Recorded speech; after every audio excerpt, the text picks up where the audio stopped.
दुनिया में से जो भी मुसलमान आएगा इसको हम यहाँ नागरिकता दे देंगे? किस तरह से देंगे? देश कैसे चलेगा? CAA, citizen amendment act or national register of citizenship মানে এনআরসি, এই দুটো জিনিস নিয়ে খুব হইচই পড়ে গেছে। তার কারণ 11ই মার্চ 2024 ঠিক লোকসভা দিন ঘোষণার দুদিন আগে সেন্ট্রাল গভর্নমেন্ট এই সিএ ইমপ্লিমেন্ট করলো বলতে চালু করলো গোটা দেশ জুড়ে। এবার এটা নিয়ে অনেক অন্যান্য দলগুলো বিরোধিতা করছে যে এতদিন পর কেন করলো, এত আগে কেন করেনি। এবার এর একটু ব্যাকগ্রাউন্ডে যাই। What is CA? সিএ মানুষের মধ্যে একটা প্রবলেম হচ্ছে বুঝতে, যে সিএ নিয়ে এত সমস্যাটা কি, সিএটা হলেই বা কি হবে, সিএ না হলেই বা কি হবে, what is importance of the CA? না, এটা হচ্ছে সিটিজেন অ্যামেন্ডমেন্ট অ্যাক্ট।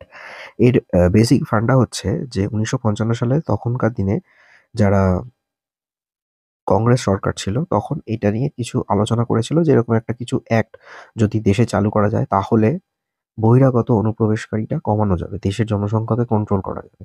ব্যাপারটা হচ্ছে এরকম, আমাদের দেশে এই মুহূর্তে 140 থেকে 143 কোটি জনসংখ্যা আছে, যার মধ্যে অনেকটাই হচ্ছে বহিরাগত, মানে বাইরে থেকে ঢুকে পড়েছে। এই ঢুকে পড়ার পরে দেশের রিসোর্সের ওপর একটা প্রভাব পড়ছে। ধরুন চাকরি বাকরি, কারেন্সি, তারাও তো এই দেশ থেকে সেটা অর্জন করছে না, তাদেরও দিন আনা দিন খাওয়া বলুন, জীবনযাপন বলুন, সবই চলছে। এতে কি হচ্ছে, দেশের যে সমস্ত মানুষ আছে তাদের উপর একটা প্রভাব পড়ছে। এই ব্যাপারটাকে আটকানোর জন্য বিজেপি সরকার 2014 সালে সিএটাকে ইমপ্লিমেন্ট করবে বলেছিল, মানে তখন যখন সরকার করবে বলেছিল সেই মুহূর্তে বলেছিল যে এটা চালু করা হবে। দেন 2019 সালের 12 ডিসেম্বর রাষ্ট্রপতি সাইন করার পরে কিন্তু এটা চালু হয়ে যায়। এবার সিএ কার্যকর করা হলো এই 11ই মার্চ 2024 সালে।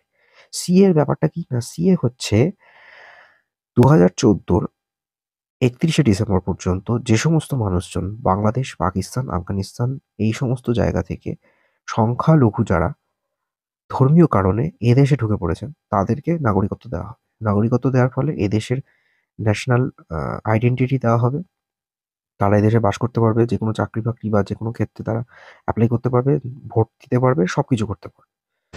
এই আইন অনুযায়ী বাংলাদেশ, পাকিস্তান, আফগানিস্তানের সংখ্যালঘুরা ধর্মীয় অত্যাচারের কারণে ভারতে এলে তাদের আশ্রয় দেওয়া হবে।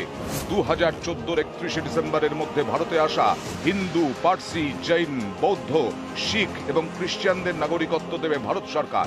যে এই বিরোধিতাটা হচ্ছে এই কারণে যে এটা পলিটিক্যাল এজেন্ডাতে কেন বাকিতে দেওয়া হবে না, শুধুমাত্র ধর্মীয় কারণেই দেওয়া হবে। কেন না, পাকিস্তান, বাংলাদেশ, আফগানিস্তান এই সমস্ত যে ভারতের বর্ডার লাইনে যে দেশগুলো রয়েছে সেই সব দেশগুলো থেকে এই নাগরিকগুলো বেশি ঢুকছে।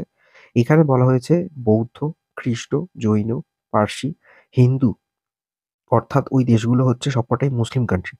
তো সেখানে মুসলিমরা হচ্ছে সেখানকার সংখ্যা গুরু, তাহলে ওরা বাদে বাকিরা হচ্ছে সংখ্যালঘু। লাইক আমাদের দেশে হিন্দু রাষ্ট্র, যদিও বলা হচ্ছে ধর্মনিরপেক্ষ, কিন্তু হিন্দু হচ্ছে বেশি সংখ্যায় ভারতে বাস করছে, তা বাকিরা হচ্ছে সংখ্যালঘু।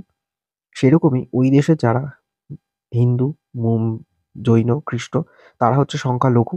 তারা যদি ধর্মীয় কারণে ওই দেশ থেকে বিতাড়িত হয়ে আসে, তাহলে যদি এদেশে ঢুকে পড়ে 2014 31শে ডিসেম্বর পর্যন্ত, তাহলে এই দেশের সরকার ওই দেশের যে ছিল তার কোনো সরকারি পরিচয়পত্র দেখাতে হবে। দেন এফআরও ডিপার্টমেন্টে, দেশ মন্ত্রক, সেখানে গিয়ে রেজিস্ট্রেশন করতে পারবে এনআরসির জন্য। সেখানে ওই যে দেশে বাস করতো সেই দেশের কোনো লিগাল পরিচয়পত্রর স্ক্যান কপি জমা করতে হবে। তাহলে বোঝা যাবে যে হ্যাঁ তারা ওই দেশে ছিল এবং এতদিন পর্যন্ত সেই দেশে থাকার পর তারা এই দেশে চলে এসছে, তারপর তারা এই দেশের নাগরিকত্বের জন্য অ্যাপ্লাই করছে।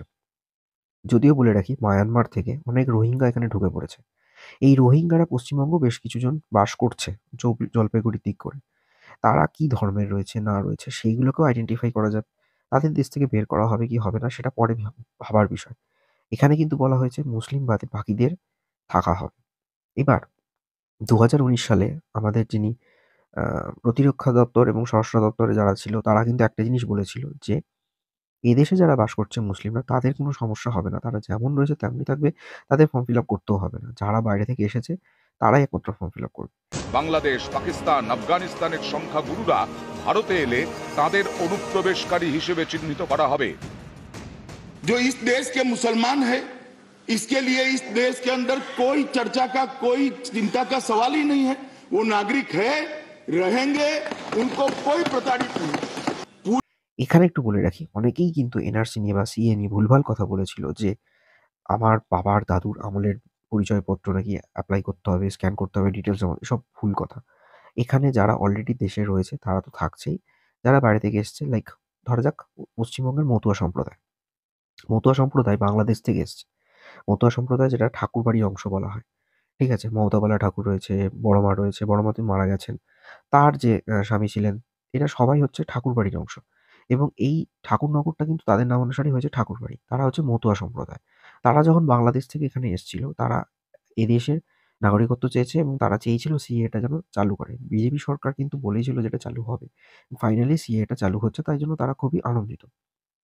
এরকম অনেক যারা অমুসলিম যে সমস্ত ধর্মীয় মানুষ বাইরে থেকে এসছে, তারা কিন্তু এপ্লাই করতে পারবেন, দেশের নাগরিকত্ব পাবেন।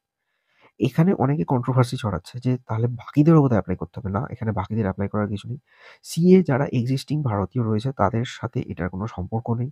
এখানে ভাববার কোনো বিষয় নেই।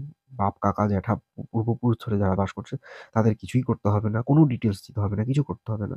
ইভেন এখানে একটু বলে রাখি, অনেকে যেটা বলেছিল যে এই সিএ এপ্লাই করলে নাকি তাদের হয়তো দেশ থেকে চলে যেতে হবে, সেসবেরও কোনো ব্যাপার নেই। বাইরে থেকে যারা এসছে তাদেরই ভাববার বিষয় রয়েছে। এতে আশা করা যায় যে দেশের জনসংখ্যা কন্ট্রোল করা যাবে। বহিরাগতদের কেন এদেশে সবকিছু তারা ভোগ করবে? এটা তো করা যায় না। এই সেম জিনিসটা কিন্তু ইউকেতেও চলে। সেখানেও ডিটেনশন ক্যাম্প থাকে। আমাদের দেশের ডিটেনশন ক্যাম্প অর্থাৎ উদ্বাস্তু কেন্দ্র রয়েছে। বেশ কিছু মানুষ সেখানে বাস করছে। সরকার তাদেরকে থাকা খাওয়ার ব্যবস্থা করে দিয়েছে। কিন্তু একটা সময় পর তাদেরকেও তো দেশ ছাড়তে হবে। মানে এইভাবে তো চলা যায় না। এভাবে জীবন চলতে পারে না। ডিটেনশন সেন্টারে বহু মানুষ অনেক বছর ধরে বাস করছে। তারপর একটা সময় পর তারা যখন মারা যায় তাদের সংখ্যাটা আস্তে, আস্তে কমে যায়। এটা বহু দেশের এটা নিয়ম রয়েছে। Specially UK. ইউকেতেও অনেকগুলো দেশ জুড়ে তার বর্ডার লাইন রয়েছে। ভারতেও এরকম বহু দেশ আশপাশে প্রচুর বর্ডার লাইন রয়েছে। তাও স্পেসিফাই করে যে সমস্ত দেশগুলোর কথা বলা হয়েছে, বাংলাদেশ, পাকিস্তান, আফগানিস্তান সেসব দেশই। এখানে কিন্তু ভুটান, নেপালের কথা বলা হয়নি।